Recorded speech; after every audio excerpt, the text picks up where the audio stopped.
Hey guys, welcome back to our channel. In this tech tutorial, we're going to reveal to you how you can add a custom margin or several custom margins to your document in Microsoft Word really quickly and without any technical skills whatsoever. So let us get started right away.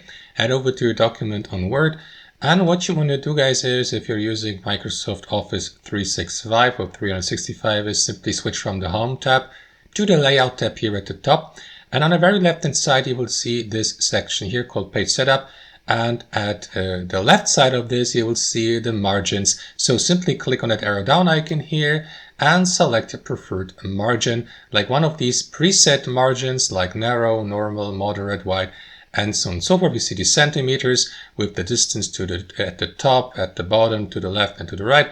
So you may go with one of these or simply set a custom margin or custom margins by clicking on this option here at the bottom. And here, simply set your custom margins in centimeters, starting with the top margin, the margin on the left, to the right, at the bottom, and so on and so forth. You may also switch to the landscape orientation if you like.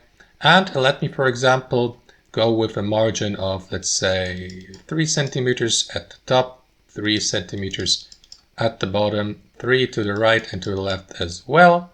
And last but not least, guys, what you may do is, for example, set this as your default margin.